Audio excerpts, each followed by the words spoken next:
Bonjour à toutes, ici Olivia de la chaîne chrétienne, glorieuse et prospère. J'espère que vous allez bien. Sur cette chaîne, nous parlons de développement personnel, de développement spirituel, de leadership, mais surtout comment accomplir ses destinées selon les plans de Dieu. Donc si tu sais que tu es une grande élue avec une belle destinée, n'hésite pas à partager à tous les élus de lumière qui sont comme toi, en recherche de connaissances divines. Et ensemble, nous pourrons accroître cette belle et grande plateforme. Alors, merci à toutes d'être là. Aujourd'hui, c'est un thème qui me touche énormément, qui me frustre. Ça faisait longtemps que je voulais en parler.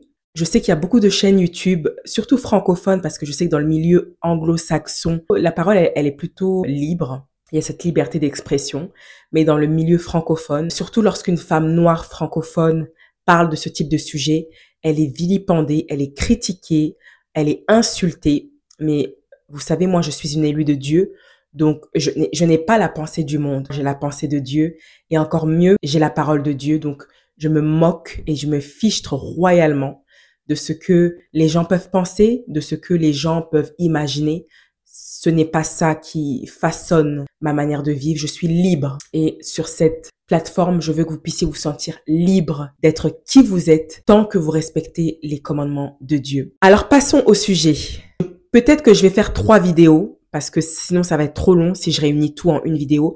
Mais ce que vous devez retenir de ces enseignements que je vais vous donner, qui vont littéralement changer votre perception du mariage et apporter une critique et une analyse positive de la manière dont vous souhaitez entreprendre votre destinée familiale / et maritale. Ne financez jamais un homme. Est-ce que je parle français? I'm gonna repeat.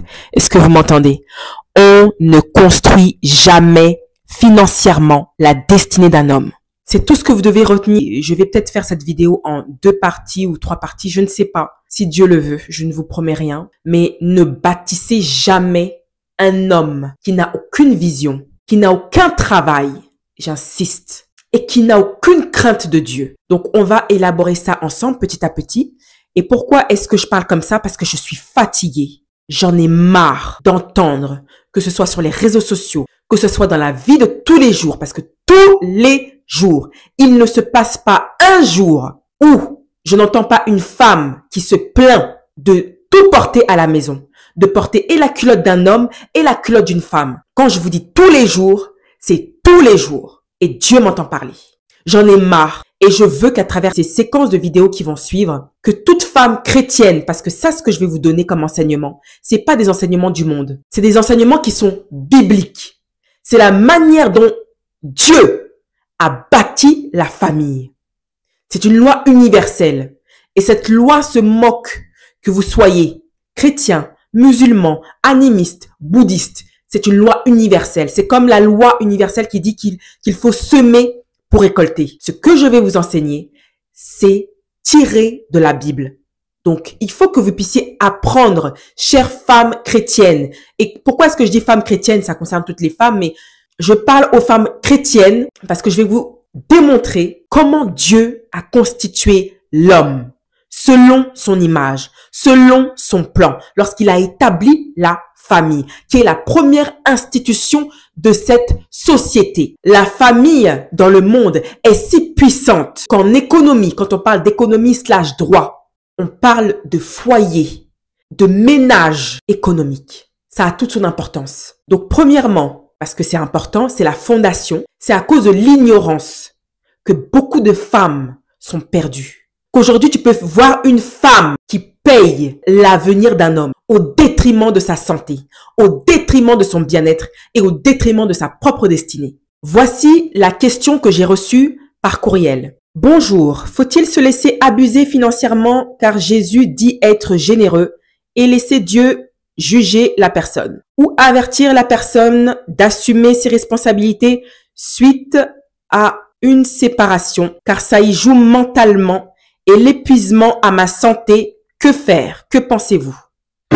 Et je veux qu'au travers de ces séquences de vidéos, vous puissiez rebâtir votre mindset, que vous puissiez avoir la vision de Dieu et pas la vision du monde. Je sais pas si cette femme c'est une Africaine ou pas, mais ça n'a pas vraiment son importance. Mais surtout pour les femmes africaines. Notre culture, elle est très toxique. Il y a des aspects de notre culture qui sont bons pour la constitution de nos valeurs, mais il y a beaucoup de choses qui sont toxiques et qui sont à jeter.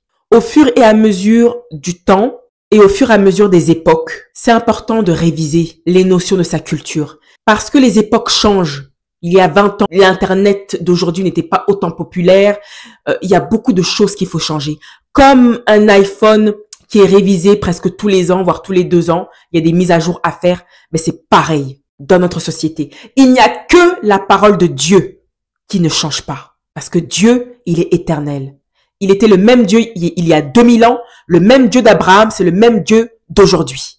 Il y a 2000 ans, il nous disait que tuer, c'était un péché. Aujourd'hui même, c'est toujours un péché. Dans notre culture africaine. Et pourquoi est-ce que je dis ça? Prenons exemple sur la tribu Igbo au Nigeria. Lorsque, auparavant, vous aviez des jumeaux, vous étiez une femme et que vous accouchiez des jumeaux, c'était vu comme de la sorcellerie. On disait que cette femme, elle était sorcière. Mais aujourd'hui, c'est une bénédiction. C'est pour vous dire que les cultures, elles changent. Et dans notre culture africaine, on nous fait penser que le succès d'une femme repose sur le fait qu'elle soit mariée et rien d'autre. C'est-à-dire que tu peux voir une femme qui est très intellectuelle, qui a fait des grandes études, même si elle est partie, ça a été la première femme à aller à la NASA. On va te dire, mais est-ce qu'elle est mariée? C'est tellement dégradant, en fait, au 21e siècle, d'associer le succès d'une femme à son statut marital. Et ça vient d'une femme qui est mariée depuis presque 11 ans. On va étudier ça plus tard.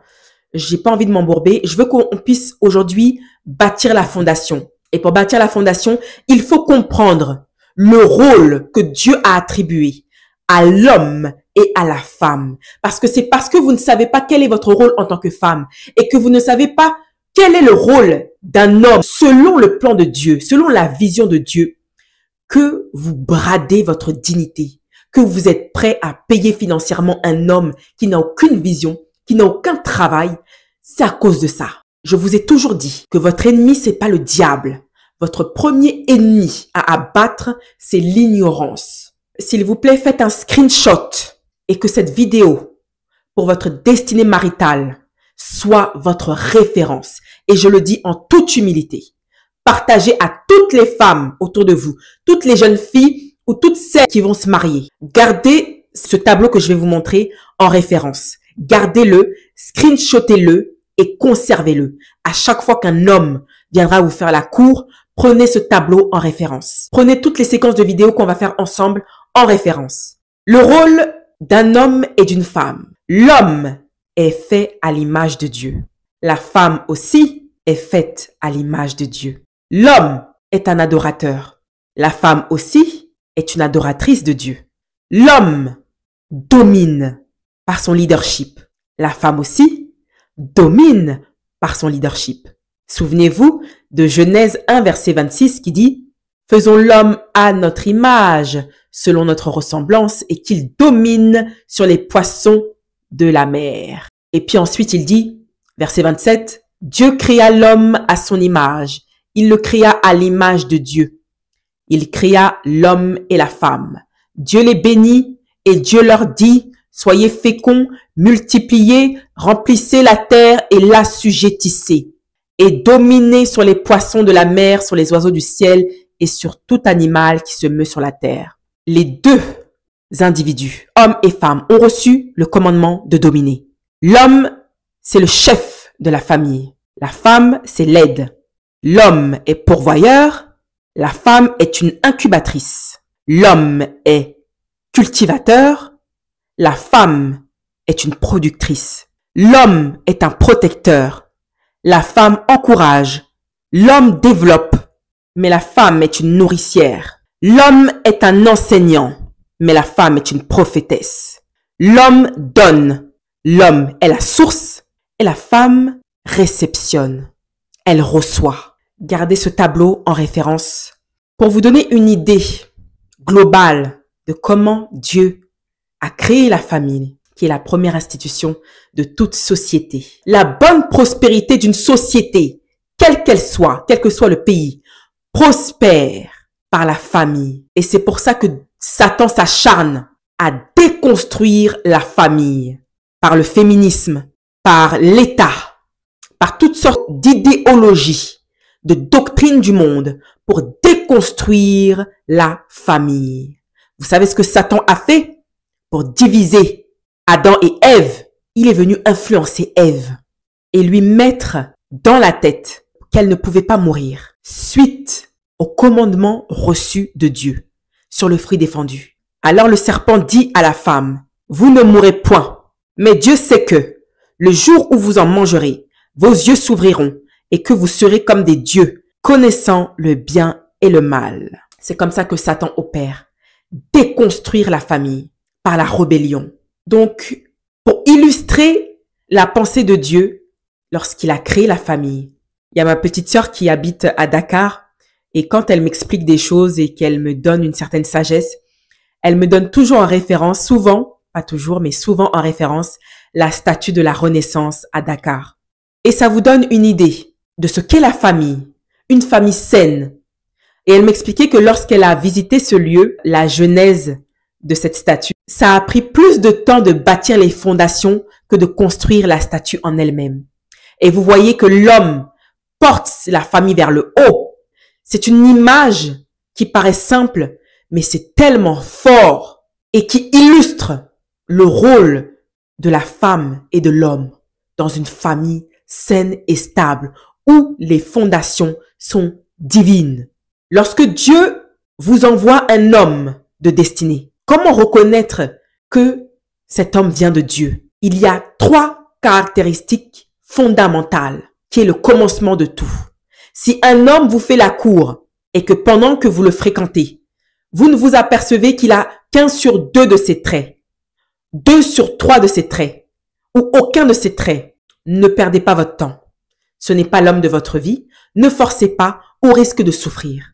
La première caractéristique fondamentale qui vous permettra de reconnaître que c'est le mari que Dieu vous envoie, c'est qu'il a une crainte incommensurable envers Dieu. Adam était dans la présence de Dieu avant de rencontrer Ève. Et Adam a reçu l'instruction du Seigneur en lui disant « Tu ne mangeras pas du fruit défendu ». Genèse 2, versets 16 à 17 déclare « L'Éternel Dieu donna cet ordre à l'homme. Tu pourras manger de tout arbre du jardin, mais tu ne mangeras pas de l'arbre de la connaissance du bien et du mal. Car le jour où tu en mangeras, tu mourras. » Ensuite, Genèse 3, verset 17, il dit à l'homme, « Puisque tu as écouté la voix de ta femme et que tu as mangé de l'arbre au sujet duquel je t'avais donné cet ordre, tu n'en mangeras point. Le sol sera maudit à cause de toi. C'est à force de peine que tu en tireras ta nourriture tous les jours de ta vie. » Ça rejoint le premier point et le tableau que je vous ai montré en vous disant que l'homme a cette attribution d'enseigner, de transmettre. Donc, lorsque Ève est apparue dans la vie d'Adam, il était du devoir d'Adam de lui enseigner les commandements et l'instruction de Dieu. Et c'est ce savoir, lorsque vous avez un homme qui est un enseignant, vous, à votre tour, vous transmettez ce savoir à vos enfants. Ça ne veut pas dire que vous êtes moins intelligente que lui ou plus intelligente que lui. C'est tout simplement l'ordre divin des choses. Lorsque moi-même j'ai rencontré mon mari, il m'a enseigné la géopolitique. C'est un homme d'affaires. Alors, il m'a enseigné les principes du leadership. Il m'a enseigné beaucoup de leçons de vie. Quand je vois ma vie aujourd'hui et ma vie d'avant, avant d'avoir rencontré mon mari, je vois nettement une différence.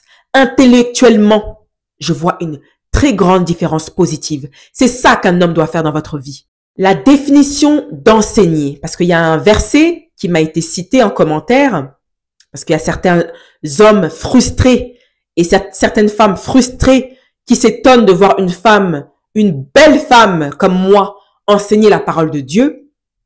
Je tiens à vous dire que c'est pas vous, c'est pas à cause de vous que je me suis convertie à Jésus-Christ. C'est Dieu qui m'a appelé. Et tel qu'il le dit dans Actes, qu'il appellera des fils et des filles qui viendront prophétiser. Et c'est ce qui confirmera que nous serons dans la fin des temps. Alors, je vais insister sur l'enseignement parce que je vais vous expliquer quelque chose. La définition d'enseigner, c'est transmettre un savoir de type non scolaire, faire acquérir la connaissance de, la pratique de, Rendre savant, compétent dans un domaine déterminé. Voici la définition du mot enseigner. Et rappelez-vous en référence, vous allez comprendre pourquoi j'insiste. Rappelez-vous en référence le tableau que je vous ai montré. L'homme est l'enseignant et la femme est une prophétesse. Alors, il y a une controverse par rapport à ce verset. 1 Timothée 2, verset 12, qui déclare « Je ne permets pas à la femme d'enseigner, ni de prendre de l'autorité sur l'homme, mais elle doit demeurer dans le silence. Car Adam a été formé le premier, Ève ensuite. Et ce n'est pas Adam qui a été séduit, c'est la femme qui, séduite, s'est rendue coupable de transgression. Elle sera néanmoins sauvée en devenant mère si elle persévère avec modestie dans la foi, dans la charité et dans la sainteté. » Alors, il m'a été donné ce verset par quelques hommes frustrés et quelques femmes frustrées en me disant « Mais c'est écrit dans 1 Timothée que tu n'as pas le droit d'évangéliser parce que tu es une femme. » En fait, ce que vous ne comprenez pas, c'est que Dieu n'a jamais proscrit à la femme d'enseigner.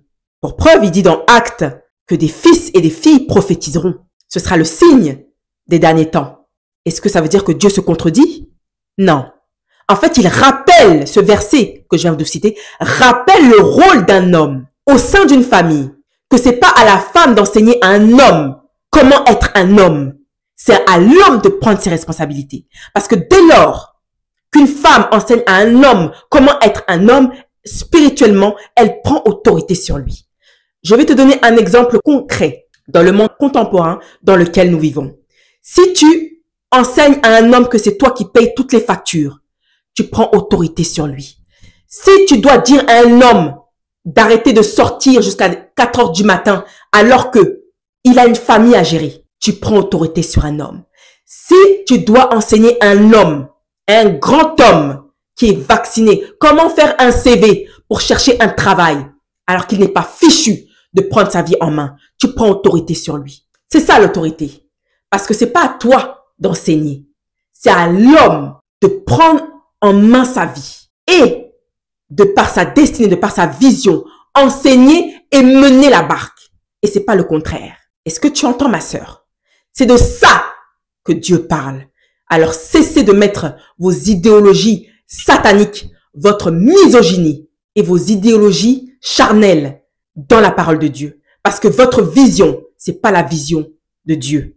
Dieu n'a jamais pensé que la femme était inférieure à l'homme. C'est vous qui le pensez. Et votre culture africaine primitive. Tu dois enseigner à un homme de faire attention aux finances. Parce que les factures, la cantine de ton enfant n'a pas été payée. Les frais scolaires n'ont pas été payés. Tu dois dire à ton mari qui, lui, se gangrène devant ses amis, qui te trompe, qui te frappe, qui te brutalise, alors qu'il ne prend même pas soin de toi, il ne prend même pas soin des enfants. Tu prends autorité sur lui. Parce que c'est pas à toi de lui enseigner comment être un homme. C'est à lui de montrer l'exemple. Le livre de Timothée déclare qu'un homme doit prier en tout lieu et que ses mains doivent être propres. Donc, il doit être saint. Donc, avant de venir dire des bêtises sur la parole de Dieu, apprenez à lire et arrêtez d'être des illettrés et des analphabètes. Parce que vos pensées ne sont pas les pensées de Dieu. Et vos voix ne sont pas les voix de Dieu. Un homme qui a la crainte de Dieu. Parce qu'il y a une différence entre croire en Dieu et avoir la crainte de Dieu. Ce sont deux choses différentes. Tu peux croire en Dieu, mais tu forniques de gauche à droite. Tu peux croire en Dieu, mais tu trompes ta femme. Tu peux croire en Dieu, mais tu brutalises ta femme. Tu peux croire en Dieu, mais tu ne payes pas les factures de ta propre maison. Tu n'assures pas la sécurité de ta propre femme et de tes enfants. Mais tu vas à l'église tous les dimanches. Mais c'est toi qui vas dire aux femmes pour qu'elles soient soumises à leur mari. Mais toi, avant de dire aux femmes comment être soumises à leur mari, toi, sois un homme. Parce que Jésus, il a dit, femmes, soyez soumises à vos maris. Mais hommes, aimez vos femmes. Sacrifiez-vous comme moi, je me suis sacrifié pour l'église. Vous l'oubliez ce verset. Alors, avec tous ces comportements démoniaques, qu'est-ce que vous allez enseigner à vos enfants? Quelle valeur? Parce que les enfants, ils n'apprennent pas ce qu'on leur dit. Ils apprennent ce qu'ils voient. Alors, si tu as un fils et qui voit son père ne pas s'occuper de lui, lui aussi à son tour, quand il aura une femme et des enfants, il ne s'occupera pas de sa femme, il ne s'occupera pas de ses enfants. Et voilà comment tu crées des maladies générationnellement transmissibles. Deuxième caractéristique d'un homme d'un mari que Dieu va t'envoyer, c'est qu'il aura une vision. Quelle est sa vision? Car une femme épouse la vision d'un homme. Sarah, quand elle a rencontré Abraham, elle a épousé sa vision. La femme de Joseph a épousé sa vision. Ruth, lorsqu'elle a rencontré Boaz, a épousé la vision du roi Boaz. Esther, lorsqu'elle a rencontré Assuérus, elle a épousé sa vision de roi. Alors tu peux pas être dans la vie d'un homme et puis tu lui demandes où est-ce que tu t'imagines dans 5-10 ans, et puis le monsieur, oh ben on verra où la vie va me mener. Il n'est même pas capable de mettre un mot sur son avenir. Bien évidemment, on n'est pas maître de notre avenir parce que Dieu en même temps nous dit que l'homme propose mais c'est Dieu qui dispose.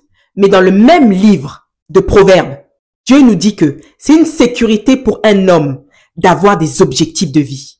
Donc, moi, en tant que femme, je ne me sentirai pas en sécurité de me mettre avec un homme qui n'a aucune vision. C'est comme monter dans un bateau sans capitaine. C'est ça, être avec un homme sans vision. Vous savez pas où vous allez. Ou vous restez là sur le navire, à tourner en rond dans la mer.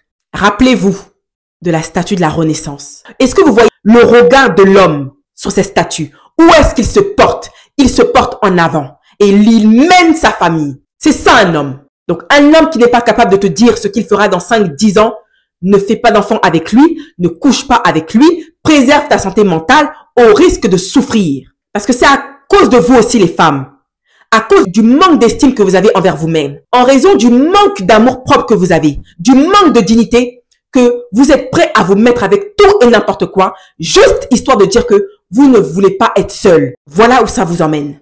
Nulle part. Souffrance, pleurs, santé mentale détruite, hypertension, stress, anxiété. Alors je vais vous dire, investir dans la vie d'un homme sans vision, c'est un danger.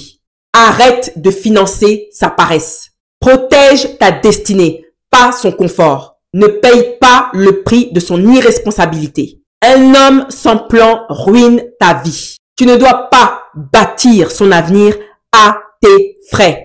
Dieu n'a pas prévu que tu sois son sauveur. S'il n'a pas de mission, s'il n'a pas de vision, toi, ma sœur, tu n'as pas de mission. Et enfin, la dernière caractéristique que Dieu va vous démontrer lorsqu'il vous enverra un homme de destinée, c'est qu'il aura une activité.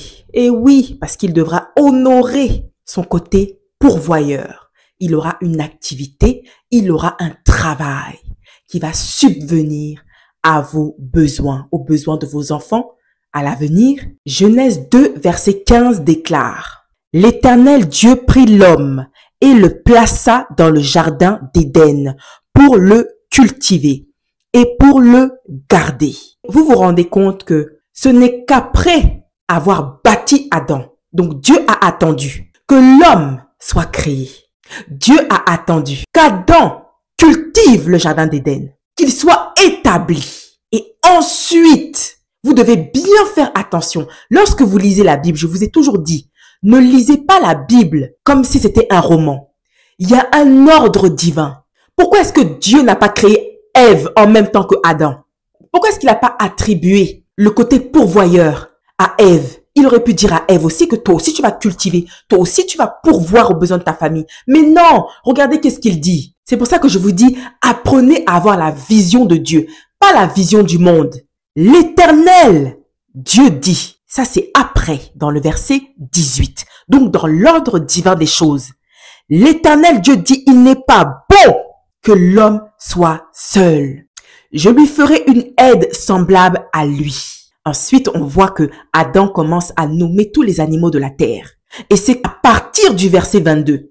L'Éternel Dieu forma une femme de la côte qu'il avait prise de l'homme et il l'amena vers l'homme. Donc, ma sœur, Adam avait cet ordre de cultiver et de protéger. Rappelez-vous du tableau en référence. Parce que vous les femmes, c'est ça que je dis, l'ignorance qui vous tue. Quand vous voyez un homme qui n'a pas de travail, quand vous voyez un homme qui n'a aucune vision, oh, je vais t'aider à avoir un travail, je vais t'aider à bâtir ta vie, je vais t'aider. C'est cette aide-là. Un homme qui ne vous a pas marié, vous n'êtes pas censé être son aide. Si tu es la petite amie d'un homme, tu n'es pas censé être son aide. L'aide, ce statut d'aide est attribué à une femme qui a été mariée. Mais vous pensez que oui, si je lui montre que je sais bien cuisiner, si je lui montre que, ensuite il va me marier. Parce que tu as une faible estime de toi-même. Un homme qui t'a rien prouvé. Tu veux lui prouver quoi? Tu veux lui montrer quoi? Tu n'es pas désespéré quand même. C'est à lui de t'honorer devant tes parents. Et c'est pas le contraire. Tu n'as rien à prouver. Si un homme n'a pas de situation et qu'il cherche une femme pour se bâtir, c'est que c'est pas un homme, c'est un garçon. Et c'est une honte. Parce que un vrai homme de valeur n'acceptera jamais, par fierté d'homme, qu'une femme bâtisse financièrement son avenir. Ça tue son ego.